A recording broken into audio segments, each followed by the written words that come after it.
Blessed morning everyone, Luzon, Visayas at Mindanao, Philippines. Isang mapagpalang umaga po sa ating lahat.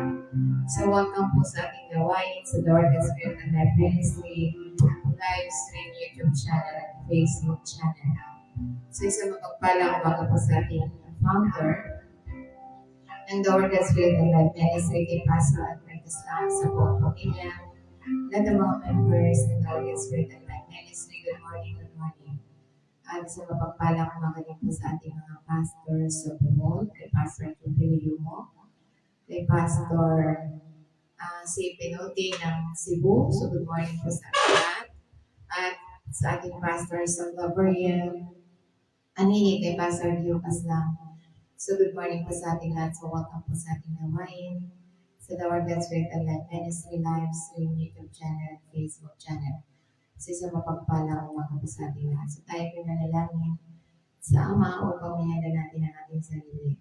Yes, good morning, Father God in heaven. Good morning, Lord Jesus. Good morning, Holy Spirit. We come to you in this beautiful day with abundant thanksgiving and praise in the name of Jesus Christ with the power of the Holy Spirit. Father, thank you for the great new day with your unconditional love, joy, patience, loving kindness, mercy, miraculous ways in our life, Father. Thank you, Father God, for giving us strength, courage, and understanding, wisdom, knowledge, and Holy Spirit. You are the best teacher. We acknowledge and acknowledge that is my mouth to speak your words to every one of us. Salamat, Father God, sa mensahe na kailangan ng mga anak ng sino mo makatuli na may buhay kapangyarihan. Thank you, Heavenly Father. So trifle anointing to impart to me to your servant to destroy, to cancel, to rebuke all the works of our enemies, against principalities, against power, against the rulers of darkness of this world, against spiritual wickedness in high places, Satan, demons, evil spirit, spirit of sickness, spirit of death, spirit of poverty, spirit of anxiety. I will destroy you in the name of Jesus Christ of Nazareth. Ginagapos kita, tinatalian kita, binabalik kita sa Hades na ipinagalingan. Your defeated enemies through the blood of Jesus Christ. Naglinis at patawad sa limahan mga kasalanan sa pamamagitan ng dating ng Panginoon Kristo, kung titili ng natanggap ng mga datos right now. Thank you, Father God. Thank you, Lord Jesus. Thank you, Holy Spirit. All the glory and honor belongs to you. In Jesus' name we pray. Amen. Praise the Lord. Pray na Panginoon. So good morning po sa ating lahat. So welcome po sa ating gawain. At sa mapagpapalang kumagaling po sa ating pastor sa Gabriel Maki, kay Pastor Bernie Siracunia. So good morning. So good morning po sa ating lahat. Sa isang pagpalang umaga po sa ating lahat. So ano nga ba yung ating pagninilay-nilayan sa oras na ito? So mahalaga po na tayo ay laging nagbabasa ng Biblia. So pagkat hindi lamang nabubuhay ang tao sa tinapay, ngunit sa salita na nagmumula sa bibig ng Diyos. So yung ating pagninilay-nilayan ngayong oras na ito ay matatagpuan natin sa banal na kasulatan. Sa 1 John chapter 3 verse 22.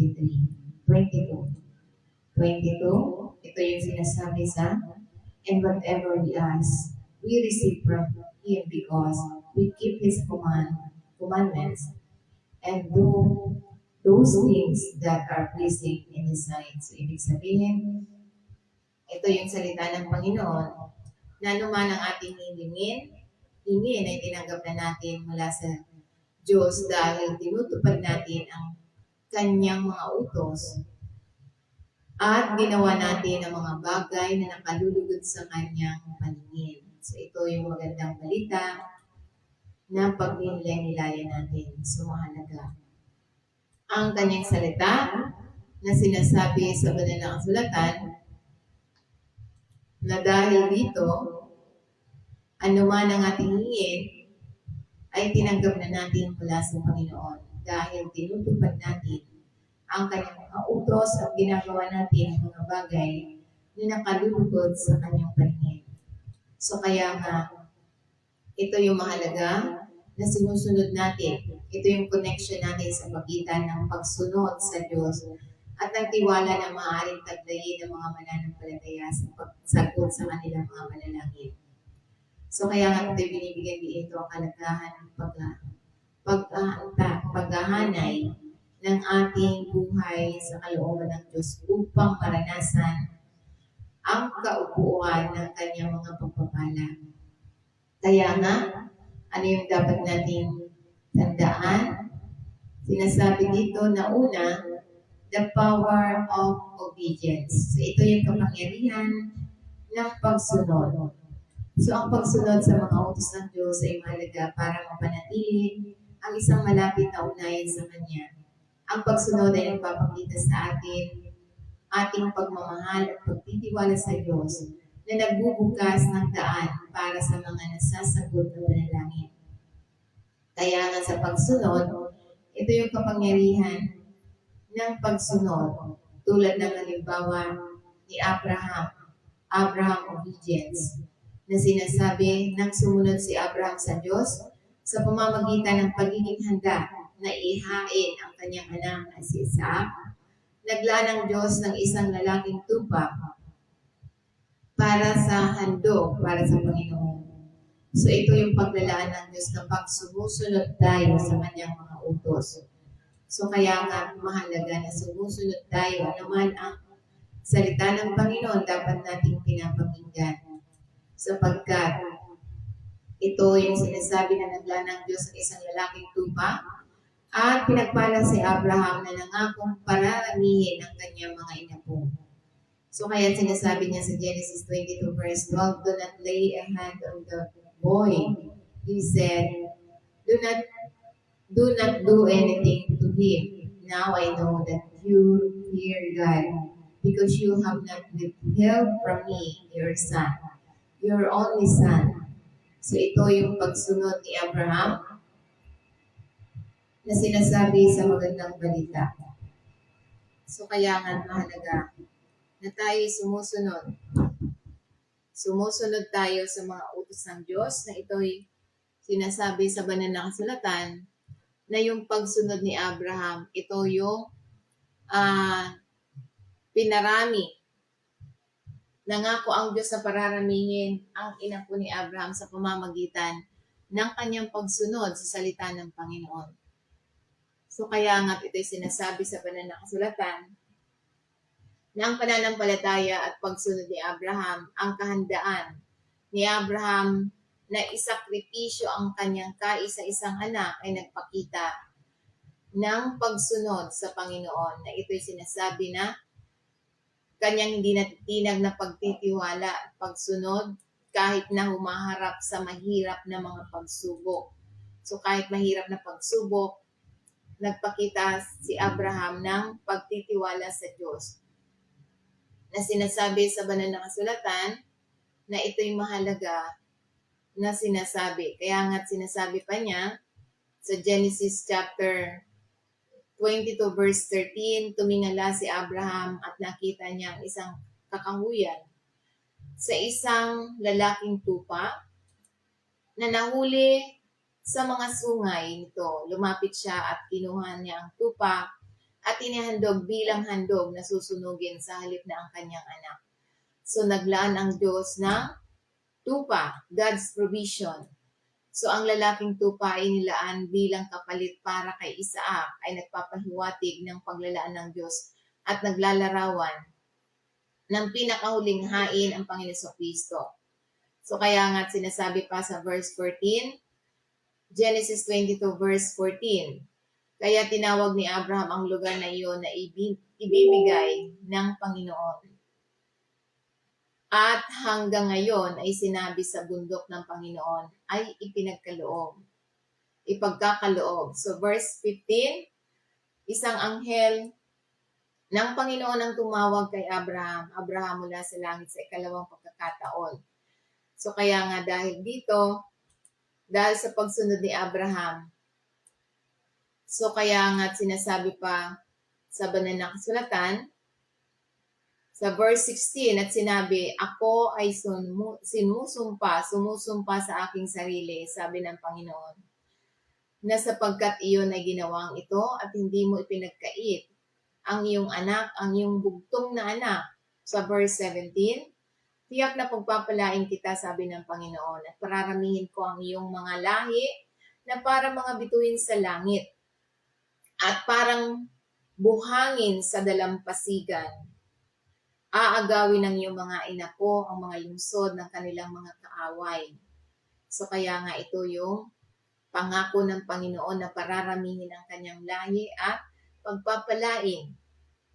Sa verse 18, at sa pamamagitan ng iyong mga supling, pagpapalain ang lahat ng bansa sa lupa sapagkat sinunod mo ako. So ito yung tipan at pagpapala ng Diyos na muling pinagtibay ng Diyos ang kanyang mga pangako na pagpalain ang si Abraham. Kaya nga ito'y mahagandang mensahe ng banal na kasulatan na sinasabi na pagpapalain ang lahat ng bansa sa pamamagitan ng angkan ni Abraham at tinatampok nito ang pandaigdigang epekto sa pagsunod ni Abraham. So kaya nga kapag tayo sumusunod sa salita ng Diyos, tayong lahat ay pagpapalain lahat ng sumusunod sa Panginoon, sa kanyang salita. So kaya nga ito'y sinasabi na banal na kasulatan, ang takot sa Panginoon, ang mga kilos ni Abraham ay nagpapakita ng matinding pagpipitagan at pagtitiwala sa Diyos na inuuna ang kalooban ng Diyos higit sa lahat. So kailangan natin unahin ang kalooban ng Diyos ng higit sa lahat. Kaya nga bilang mga mananampalataya, paano natin ito isa sa buhay? Paano natin i-apply sa ating mga personal na pamumuhay? So, kailangan natin na magtiwala lamang tayo sa Diyos. Siya ang higit na nakakaalam para sa ating ikabubuti. Kaya dapat tayo magtiwala lamang sa Kanya, sa Kanyang mga pangako, sa Kanyang salita. Kaya nga sinasabi dito, tulad ni Abraham, magtiwala sa mga layunin ng Diyos. Dahil ang layunin ng Diyos ay mabuti para sa atin kahit na mahirap maunawaan ang mga ito. At dapat nakadepende lamang tayo. Nakadepende lamang tayo sa Diyos sa lahat ng ating mga pangangailangan. Ang Diyos ang magpo-provide sa lahat ng ating mga pangangailangan. Dahil tayo ay nakadepende, di ba? Ang ating mga anak kapag nakadepende sa atin, hindi sila nababahala, hindi sila nababalisa. Maniwala tayo na ibibigay ng Diyos ang lahat ng ating mga pangangailangan at maghahatid sa mga oras na mga pagsubok. Ibig sabihin, ililigtas niya tayo sa lahat ng mga sakuna, mga pagsubok. Kaya tulad ng mga nangyari ngayon sa libutan na bigla-bigla na lang may namamatay. So kung tayo naglilingkod sa Panginoon, hindi natin mararanasan yung mga agarang mga nangyari sa sanlibutan tulad nangyari sa Naiya. So kaya nga ito'y mahalaga na lagi tayong may panahon sa Panginoon upang maiwasan natin yung mga sakuna, yung mga aksidente. So kaya nga dapat lamang nakadepende tayo sa Diyos, maniwala tayo na binibigay ng Diyos ang lahat ng ating mga pangangailangan. At dapat lumakad lamang tayo sa pagsunod. So mahalaga na yung ginagawa natin ay yung salita ng Panginoon. Ibig sabihin kung ano yung utos ng Panginoon, yun yung ating gagawin. Lumakad sa pagsunod, maging handang sundin ang tagubilin ng Diyos. Nang lubusan, alam na ang pagsunod ay magdudulot ng pagpapala. So kapag tayo sumusunod, ito'y magdudulot ng pagpapala sa bawat isa sa atin. Kaya nga't mahalaga na tayo sumusunod. So kaya nga ito'y mahalagang mensahe na tinuturo sa bawat isa sa atin na tayo sumunod sa salita ng Panginoon. Dahil tingnan natin ang Panginoon Kristo sa banal na kasulatan, kilalanin kung paano itinuturo ng Panginoon Kristo bilang ang pinakahuling sakripisyong ibinigay ng Diyos para sa ating kaligtasan dito sa sanlibutan. Kaya nga't ito'y mahalagang mensahe ng banal na kasulatan. Kaya't sabi niya, John 14 verse 15, if you love me, keep my commands. So, ibig sabihin, ang pagmamahal at pagsunod, ito'y inuugnay ng Panginoon Kristo ang pag-ibig para sa kanyang pagsunod sa kanyang mga utos, na ito'y nagpapakita ng pagmamahal. So, kung walang pagsunod, walang pagmamahal. So, ibig sabihin, kung hindi natin kayang sundin ang salita ng Diyos, hindi tayo nagmamahal sa Diyos. So, kaya nga't mahalaga na tayo ay nagpapakita ng pagmamahal sa Panginoon. Sapagkat ito yung katibayan ng ating pagmamahal, yung pagsunod natin sa Diyos. So, ito yung pagsunod sa kanyang mga utos na nagpapakita ng tunay na pagmamahal na ipinapakita sa pamamagitan ng pagsunod natin, pagkilos, isinasabuhay natin ang kanyang salita. Ito yung relasyon sa ating Panginoon Kristo. Ang pagsunod sa mga turo ng Panginoon Kristo ay isang tugon sa isang relasyon ng mga mananampalataya sa Kanya na nakaugat lamang sa pag-ibig kaysa obligasyon. So, hindi natin kaya ginagawa natin ang sumunod sa salita ng Diyos sapagkat ito yung pag-ibig, hindi dahil sa obligasyon ng tao. Dahil ginagawa natin dahil sa pag-ibig natin sa Diyos. So ito yung pagsunod sa mga utos ay isang panlabas sa pagpapahayag ng panloob na pananampalataya at pagmamahal. So kaya nga't mahalaga na tayo ay sumusunod. Paano natin ito isasabuhay? So kailangan natin sumunod. Obedience, ang pagsunod bilang nagpapakita ng pagmamahal. Ibig sabihin, bilang isang pag-ibig, pagmamahal. Tingnan ang pagsunod sa mga utos bilang hindi bilang isang tungkulin, kundi isang pagpapahayag ng pagmamahal sa Kanya. So, ang pagsunod ay hindi tungkulin, ngunit ito ay nagpapakita na mahal natin ang Diyos, kaya natin sinusunod siya. So, kaya tayo sumusunod dahil sa nagmamahal tayo sa Panginoon. Hindi dahil sa obligasyon natin, kundi dahil ginagawa natin, dahil mahal natin ang Diyos, kaya natin ginagawa ang salita ng Panginoon. So kaya nga't ito yung inaalay natin. Inaalay natin ang ating buhay sa kanyang mga turo, sa kanyang mga aral na pinagninilayan natin ang kanyang salita at sikapin nating mamuhay ayon sa kanyang halimbawa, sa halimbawa ng Panginoon Kristo. At dapat tayong manatili sa Panginoong Kristo, hayaan ang ating pag-ibig sa Panginoon ay mag-udyok na sa atin na manatiling tapat at masunurin sa lahat ng pagkakataon. Kaya nga ang pag-ibig sa pagkilos ay pinapakita ang pagmamahal sa Diyos sa pamamagitan ng kung paano natin tinatrato ang iba. So mamuhay ng matuwid at unahin ang kanyang kalooban sa ating buhay. Kaya nga ito'y hindi mapapaghiwalay na koneksyon sa pagitan ng pag-ibig sa Panginoon Kristo at ang pagnanais na sundin ang kanyang mga daan. So kaya nga ito'y mahalagang mensahe na tinuturo sa bawat isa sa atin. So ano pa ang tinuturo sa atin? So ito yung sinasabi na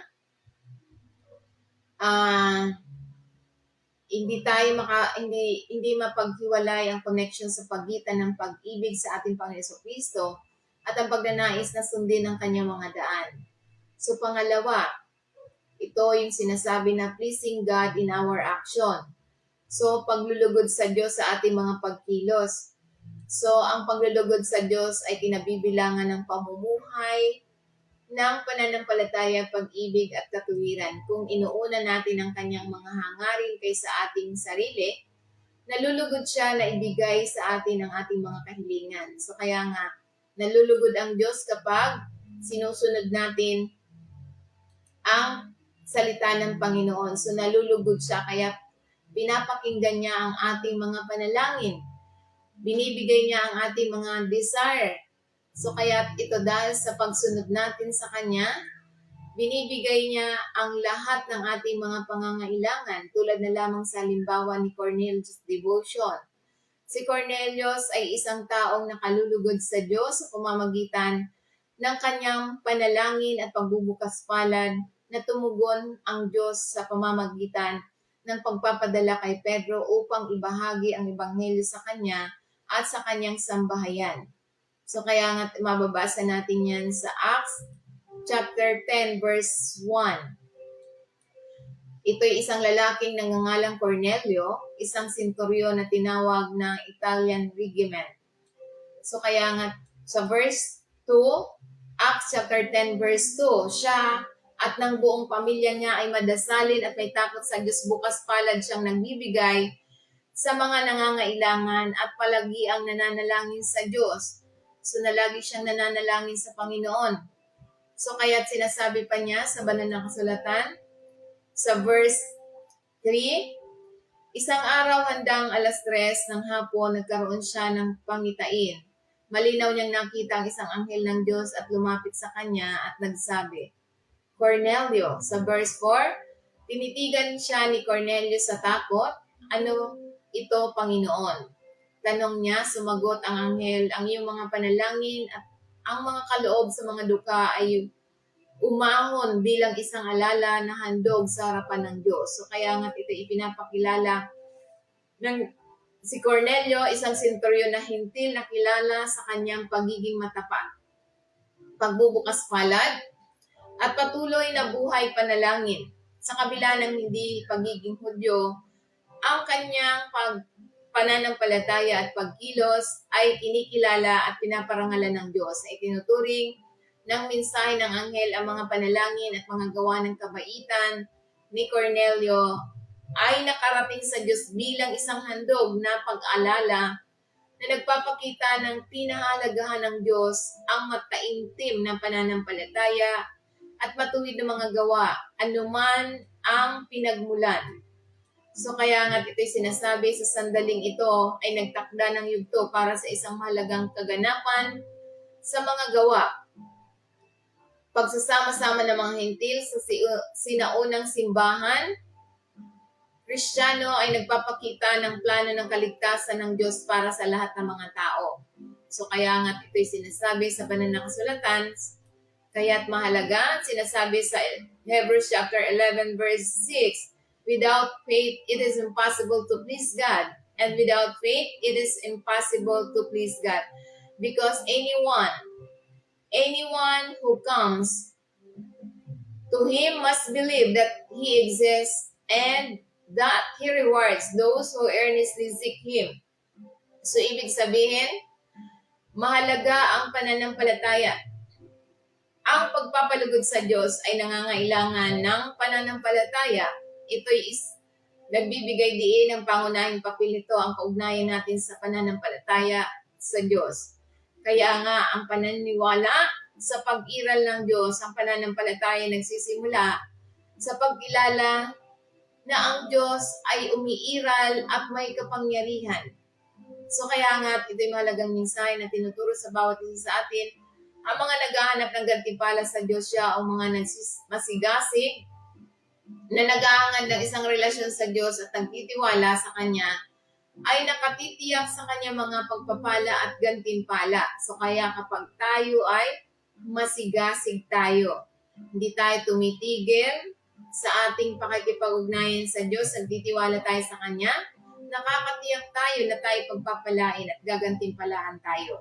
Dahil ito yung pagtitiwala at relasyon ng Diyos na sinasabi ang pananampalataya kinabibilangan ng parehong paniniwala sa katotohanan ng Diyos at ang kanyang pagnanais na kumonekta at pagpalain ang mga naghahanap sa Kanya. So bilang mga mananampalataya, ito yung dapat nating gawin. Palakasin ang ating pananampalataya, linangin ang tiwala at pag-iral ng Diyos sa Kanyang mga pangako sa pamamagitan ng panalangin, pag-aaral ng salita ng Diyos at pagmuni-muni. So ito yung para mapalakas natin ang ating pananampalataya, kailangan natin na lagi tayo nagmumuni-muni ng salita ng Diyos. Nag-aaral tayo, nananalangin. So ano pa ang tinuturo sa atin? Seek God earnestly. Ibig sabihin, taimtim natin hanapin ang Diyos. Gawing prioridad sa ating buhay ang paghabol sa Diyos. Hindi paghabol sa tao. Kailangan maghabol tayo sa Diyos, hindi sa tao. Batid na pinararangalan niya ang mga masigasig na naghahanap sa Diyos. So kaya nga't ito'y sinasabi sa banal na kasulatan, magtiwala lamang sa Diyos, magtiwala sa katangian ng Diyos, magtiwala sa kabutihan ng Diyos, sa kanyang pagpayag na gantimpalaan ang mga tapat sa kanya. So kaya nga't ito, ano pa ang tinuturo sa atin? Mamuhay upang masiyahan ang Diyos, hayaang maimpluwensya ng iyong pananampalataya, ang iyong mga iniisip, kinikilos, mga desisyon, at mga gawa. So kaya nga't ito'y mahalaga na tayo ay mamuhay lamang tayo sa pananampalataya, na mamuhay upang masiyahan ang Diyos, hayaang maimpluwensya ng ating pananampalataya, ang ating mga iniisip, ang ating mga kinikilos, at ang ating mga desisyon na naglalayo na makaayon sa kanyang kalooban. So kaya nga ito'y sinasabi na hinihikayat tayo bilang mga mananampalataya na mamuhay sa pamamagitan ng pananampalataya, pagtitiwala sa mga pangako ng Diyos, at patuloy na hanapin siya ng may tapat na puso. So ano pa ang tinuturo sa atin? The assurance of answered prayer. So ito yung katiyakan ng sinasagot ng mga panalangin ng Diyos. Naririnig at sinasagot ng Diyos ang bawat mga panalangin natin, na naaayon sa kanyang kalooban at inaalay mula sa puso dahil sa pagsunod. Ito yung mga pangakong ito ay nagbibigay sa mga mananampalataya ng pagtitiwala at pag-asa lamang sa Diyos. So kaya nga't ito'y sinasabi tulad na lamang sa halimbawa ni Elijah, yung panalangin ni Elijah para sa ulan.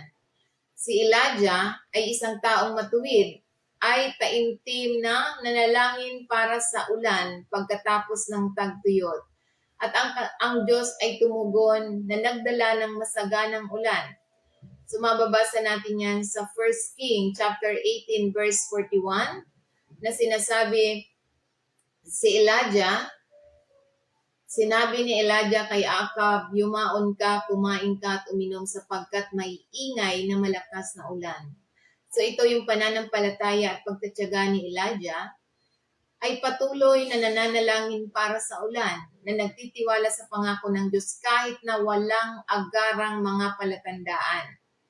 Sa verse 42, kaya si Ahab ay umalis upang kumain at uminom, ngunit si Elias ay umakyat sa tuktok ng Carmel, yumuko sa lupa at inilagay ang kanyang muka sa pagitan ng kanyang mga tuhod. Sa verse 43. Sa verse 43, yumaong ka at tumingin ka sa dagat, ang sabi sa kanyang alipin. At umakyat siya at tumingin, walang anuman doon, sabi niya. 7 beses na sinabi ni Elias, bumalik ka. So kaya nga ang oras at pangako ng Diyos, bagamat hindi kaagad dumating ang sagot kay Elijah, tinupad ng Diyos ang kanyang mga pangako na tinakdang panahon na nagpakita ng kanyang katapatan.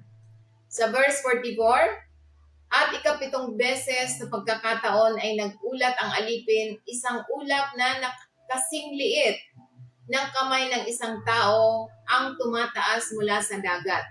Kaya't sinabi ni Elijah, pumunta ka at sabihin kay Ahab, isandig mo ang iyong karwahe at bumaba ka bago ka patakbuhin ng ulan.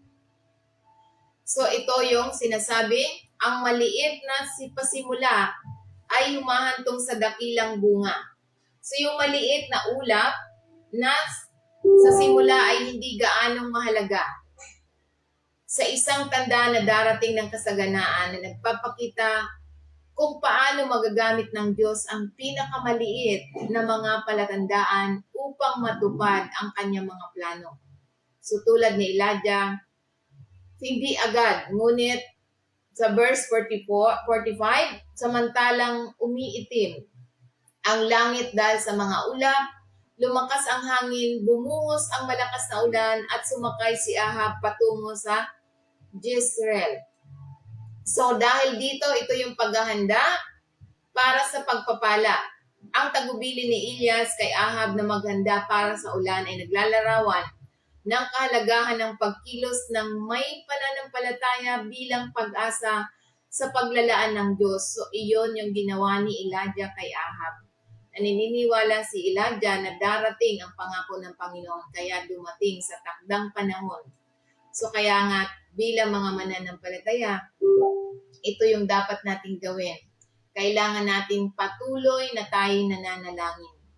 Hanggat hindi natin nakakamtan, patuloy tayong mananalangin sa Diyos tulad ni Elijah na patuloy na nanalangin at magtiwala sa Diyos kahit na tilang naantala ang sagot. Dahil sa pagtitiwala sa mga pangako ng Diyos, maniwala tayo sa katapatan ng Diyos na tutuparin ang kanyang salita kahit na hindi kaagad naayon sa mga pangyayari. Dahil dito, ito yung kilalanin natin yung mga maliliit na palatandaan tulad ng palatandaan kay Elijah, binigyan ng pansin ang maliit na simula bilang katibayan ng mga plano ng Diyos para sa kanyang bayan. So kaya nga ito na dapat tayo maghanda para sa pagpapala ng Diyos, kumilos ng may pananampalataya habang hinihintay natin ang mga sagot ng Diyos. Tayo nagtitiwala na siya ay magliligtas ng sagana. So kaya nga pinapakita nito ang kapangyarihan ng panalangin, puno ng pananampalataya at ang katiyakan na sasagot ang Diyos sa kanyang perpektong oras. So, perpektong oras ang binibigay ng Diyos, kaya nga maniwala tayo, tulad ni Elijah. Kaya nga bilang mga mananampalataya, sinasabi pa sa James chapter 5 verse 16, therefore confess your sins to each other and pray for each other so that you may be healed. The prayer of a righteous person is powerful and effective. So mahalaga na dapat mag-confess tayo. Ibig sabihin, para madaling sagutin ng Panginoon ang ating mga panalangin, kailangan nating magpahayag ng ating mga kasalanan dahil ang pagtatapat ng mga kasalanan sa isa't isa ay nagpapaunlad ng espiritual na paglago. So kaya nga't mahalaga. Dahil ang panalangin ng pamamagitan ng pagdarasal para sa iba ay isang paraan ng pagdadala ng kagalingan kapwa pisikal at espiritual, financial at pisikal sa buhay ng mga individual. Kaya nga't mahalaga ang kapangyarihan ng panalangin ng taong matuwid. So kailangan ang mga panalangin ng mga namumuhay na ayon lamang sa kalooban ng Diyos ay may malaking kapangyarihan at bisa. Kaya mabisa ang panalangin ng mga taong matuwid. Kaya nga ang pagpapagaling sa pamamagitan ng pagkakaisa, ang pagtatapat at panalangin ay nagdudulot ng kagalingan, pagkakasundo at pagpapanibago ng mga relasyon at kaluluwa. So kaya nga bilang mga mananampalataya, ito yung dapat nating gawin. Application sa ating pamumuhay, kailangan natin na magtapat at magsisi. Maging bukas at tapat sa mga pinagkakatiwalaang mananampalataya tungkol sa mga pakikipagbaka at kasalanan upang maranasan ang pagpapagaling, pagpapanumbalik at masaganang tagumpay. Kailangan natin na manalangin para sa isa't isa. Aktibong mamagitan para sa iba tulad ng mga leaders, naniniwala sa kapangyarihan ng panalangin na magdudulot ng pagbabago at kagalingan. So, kailangan mamuhay ng matuwid. Sikaping mamuhay ng makadiyos na buhay, alam na ang Diyos ay ipinagkakaloob niya. Ang mga panalangin ay maaaring magkaroon ng malaking epekto kapag tayo namumuhay ng makadiyos na buhay. So bilang mga mananampalataya, kailangan natin bumuo ng isang matulungin na komunidad na hinihikayat ang isang kapaligiran kung saan ang pag-amin at panalangin ay isinasagawa sa pag-ibig at walang paghatol. So dapat hindi tayo naghahatol. So kaya nga't ito'y binibigyan diin ang kapangyarihan ng panalangin sa loob ng isang komunidad or simbahan. Ang pagpapagaling ay nagmumula sa pagtatapat at pamamagitan. So pagtatapat, pananampalataya, at pagpapahayag ng ating mga kasalanan. Kaya nga bilang mga mananampalataya, kailangan nating manalangin ng may pagtitiwala, lumapit sa Diyos sa panalangin, magtiwala na siya'y nakikinig at tumutugon sa mga taong namumuhay ayon sa kanyang kalooban. Kailangan din nating sundin ang mga utos ng Diyos sapagkat kung sinusunod natin, nagpapakita tayo ng pagmamahal, hayaang gabayan tayo ng pagsunod at pagnanais na paluguran ang Diyos at ang ating mga aksyon na nagpapatibay ng malalim na ugnayan sa Kanya at pagmamahal sa Kanya. So kaya nga't ito yung sinasabi na dapat tayo ay maghangad tayo na paluguran ang Diyos, iayon ang ating buhay sa mga prinsipyo ng Diyos, gawin ang Kanyang mga hangarin na ating mga prioridad sa Diyos lamang, na tayo magtitiwala sa paglalaan ng Diyos, maniwala na ang Diyos bilang isang mapagmahal na Ama ay nagdudulot sa pagsagot sa mga panalangin ng kanyang mga tapat na anak. So, pinapakinggan niya tayo, sinasagot niya tayo sa lahat ng ating mga panalangin. Kaya nga ito yung confidence and prayer through obedience. So, dahil sinusunod natin siya, ito yung katiyakan na makakamtan natin ang lahat ng ating mga panalangin. Magtiwala lamang tayo sa paglalaan ng Diyos. Kaya nga't mahalaga na ito'y isang pagmamahal na Ama na sinasagot niya, nalulugod, natutuwa siya kapag sinasagot niya ang lahat ng ating mga panalangin.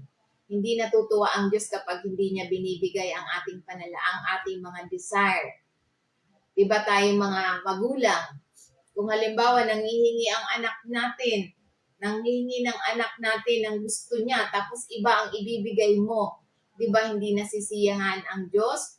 Hindi nasisiyahan ang anak? Ganon din ang Diyos, hindi nasisiyahan ang Diyos kapag humihingi ka tapos iba yung ibibigay ng natin o ibibigay ng Ama.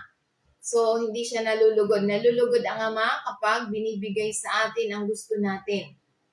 So, ganon din sa ating mga anak, hindi nalulugod ang anak, hindi nalulugod ang Ama kapag hindi ibinibigay ng Ama ang kailangan ng kanyang anak. So kaya nga ito'y nagpapaalala sa bawat mananampalataya na ang isang malapit na ugnayan sa Diyos ay na minarkahan ng pagsunod at katapatan ay humahantong sa kagalakan na nasasagot ng mga panalangin. So nagagalak ang Diyos kapag sinasagot niya ang lahat ng ating panalangin. Kaya isang mapagpalang umaga po sa ating million viewers, Doña Melissa Ligaspi at Doña Chona Pagalan. So good morning po sa ating lahat. So kaya nga kung nais natin na sa pamamagitan ng confidence and prayer through obedience, kailangan natin tayo mapasailalim ng bagong pamamahala ng ating Panginoon. Jesus, siya ang tagapamahala ng ating buhay, siya ang ating Panginoon sa pamamagitan ng panalangin. Sundan po natin ang panalangin ito. So, repeat after me. Heavenly Father, alam kong pinaghiwalay ako sa aking kasalanan mula sa iyo. Salamat sa pagpapadala mo sa iyong bugtong na anak upang mamatay sa aking lugar sa ikatlong araw ay muling nabuhay para sa aming lahat. Panginoong Isus, kailangan kita, nagtitiwala ako, patawarin mo ako sa aking mga nagawang kasalanan sa isip, salita at sa gawa. Sinasadya man ito, hindi sinasadya, mula pagkabata hanggang sa ngayon, salamat sa pagpapatawad mo sa aking mga kasalanan. Binubuksan ko ang pintuan ng aking buhay at inanyaya kita sa aking buhay bilang aking Panginoon at tagapagligtas. Salamat sa pagtanggap mo sa akin sa imo ng hanggang pamilya. Salamat ikaw po ang maghari sa trono ng aking buhay at sulat mo ang aking pangalan sa aklat ng buhay at mamuhay ako ayon sa iyong kalooban. Ito ang aking dalangin sa pangalan ni Jesus. Amen. Praise the Lord. Purihin ang Panginoon. So tayo po manalangin sa Panginoon. Yes, Father God, in the name of Jesus Christ, with the power of the Holy Spirit, salamat, Ama. Sa salitang ipinaalala mo sa amin na confidence and prayer through obedience, salamat, Ama, na ito yung pagtitiwala namin na ang lahat ng aming mga panalangin ay pinapakinggan mo dahil sa aming pagsunod. Kaya salamat, Ama, sa mga biyaya na pinagkaloob mo sa bawat isa sa amin, na wala nang sapat na silid na kalalagyan ng mga pagpapalang ipinagkaloob mo dahil sa pag-ibig na ipinagkaloob mo sa bawat isa sa amin. Punong-puno kami ng biyaya, kagalakan, kasiglahan, kalakasan at pag-iingat mo sa bawat isa sa amin. Sa aming mga mahal sa buhay, mga magulang, mga anak, mga kapatid sa pananampalataya, lahat ng mga hanggang sa salinlahi ng aming pamilya, thousand salinlahi ng aming pamilya. Salamat, Ama, na lagi mo kaming pinoproteksyonan sa lahat ng mga pagsubok, kapahamakan, mga tukso. Salamat, Ama, na lagi mo kaming tinuturo ng tamang direksyon. Kaya salamat, Ama. Salamat sa kumplit na pag-ibig na pinadama mo sa bawat isa sa amin, na walang pagkukulang sa mga pagpapalang spiritual, physical na pagpapala, emotional na pagpapala, sa pamamagitan ng banal na Espiritu Santo na nagtuturo sa amin upang kami ay lagi magtagumpay. Kaya salamat, Ama, sa mga pagpapala na wala ng sapat na silid na kalalagyan. Lahat ng mga viewers, subscriber na ipinadala mo rito. Salamat, Ama. Salamat na mananatili hanggang hindi ka pa bumabalik. Mananatili ang iyong mga pagpapala, pag-ibig, tagumpay sa iyong mga anak hanggang sa iyong pagbabalik, Panginoon. Thank you, Father God. Salamat, Ama. You're the best shepherd, you're the great physician. Salamat, Ama, na lagi mong iniingatan ang bawat isa. At salamat, Ama, sa pagpapadala mo ng million disciple tupa dito sa ating gawain. I am willing to train and to make your disciple, Father God, na maging mga mananampalataya mo, Panginoon. Thank you, Father God. Thank you, Lord Jesus. Salamat, Panginoon. Ikaw lamang ang aming Diyos. Ikaw lamang ang aming Panginoon. Ikaw lamang ang aming tagapagligtas, na mabubuhay lamang kami sa pagtitiwala, pagmamahal at pagsunod sa iyong salita. Salamat, Ama. Itinataas namin ang pasasalamat at papuri sa pangalan ng Panginoon Kristo. Amen. Praise the Lord. Purihin ang Panginoon. Good morning and God bless po sa ating lahat. Ingat po tayong lahat. Bye for now hanggang sa muli po nating gawain. God bless. Ingat po.